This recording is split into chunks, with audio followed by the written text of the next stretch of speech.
ಕುಡಿದ ಮತ್ತಿನಲ್ಲಿದ್ದ ವ್ಯಕ್ತಿಯೊಬ್ಬ 6 ವರ್ಷದ ಬಾಲಕಿಯ ಮೇಲೆ ಅತ್ಯಾಚಾರ ಎಸಗಿರುವ ಘಟನೆ ತುಮಕೂರಿನ ಕೊರಟಗೆರೆಯಲ್ಲಿ ನಡೆದಿದೆ.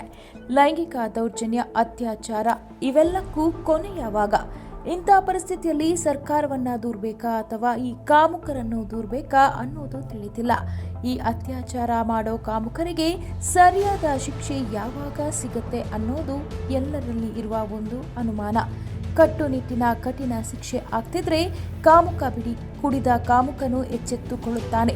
ಪುಟ್ಟ ಪುಟ್ಟ ಕಂದಮ್ಮಗಳ ಅತ್ಯಾಚಾರ ನಡೆದಿದ್ದಾದರೂ ಎಷ್ಟು? ಒಂದ ಎರಡ? ಎಲ್ಲಿಗೆ ಹೋಯಿತು ನಮ್ಮ ಹೆಣ್ಣು ಮಕ್ಕಳ ರಕ್ಷಣೆ? ವೀಕ್ಷಕರೇ, ಕೇಳಿಯಲ್ಲಿ ಈ ಘಟನೆ ನಡೆದಾಗ ಬಾಲಕಿ ತನ್ನ ಮನೆಯ ಮುಂದೆ ಆಟವಾಡುತ್ತಿದ್ದಳು ಎಂದು ತಿಳಿದು ಬಂದಿದೆ. ಬಂಧಿತ ಆರೋಪಿಯನ್ನು ಮಧುಗಿರಿ ತಾಲೂಕಿನ ಐಡಿ ಹಳ್ಳಿಯ ಪವನ್ ಎಂದು ಗುರುತಿಸಲಾಗಿದ್ದು, ಕೊರಟಗೆರೆ ಪಟ್ಟಣದ ಸ್ಥಳೀಯ ಹೋಟೆಲ್ನಲ್ಲಿ ಕೆಲಸ ಮಾಡುತ್ತಿದ್ದ ಎಂದು ಹೇಳಲಾಗುತ್ತಿದೆ. ಇನ್ನು ಆರೋಪಿ ಪವನ್ ಮನೆಯಲ್ಲಿ ಯಾರೂ ಇಲ್ಲದ ವೇಳೆ ಬಾಲಕಿಯನ್ನ ಎಳೆದೊಯ್ದು ಅತ್ಯಾಚಾರ ಎಸಗಿದ್ದಾನೆ ಎನ್ನುವುದು ಖಚಿತವಾಗಿದೆ. ಇನ್ನು ಬಾಲಕಿಯ ಕಿರುಚಾಟವನ್ನು ಕೇಳಿದ ನಂತರ ಸ್ಥಳೀಯರು ಘಟನಾ ಸ್ಥಳಕ್ಕೆ ಬಂದು ಅಪರಾಧಿ ತಪ್ಪಿಸಿಕೊಳ್ಳುವ ಪ್ರಯತ್ನ ಮಾಡಿದಾಗ ತಡೆದು ಪೊಲೀಸರಿಗೆ ಒಪ್ಪಿಸಿದ್ದಾರೆ. ಇನ್ನು ಸ್ಥಳಕ್ಕೆ ಸಿಪಿಐ ಅನಿಲ್, ಪಿಎಸ್ಐ ಚೇತನ್ ಕುಮಾರ್ ಭೇಟಿ ನೀಡಿ ಪರಿಶೀಲನೆ ನಡೆಸಿದ್ದಾರೆ. ಗಾಯಗೊಂಡ ಬಾಲಕಿಗೆ ಕೊರಟಗೆರೆ ಸಾರ್ವಜನಿಕ ಆಸ್ಪತ್ರೆಯಲ್ಲಿ ತಕ್ಷಣ ವೈದ್ಯಕೀಯ ಚಿಕಿತ್ಸೆ ನೀಡಿ ಹೆಚ್ಚಿನ ಚಿಕಿತ್ಸೆಗಾಗಿ ತುಮಕೂರಿಗೆ ಸ್ಥಳಾಂತರಿಸಲಾಯಿತು.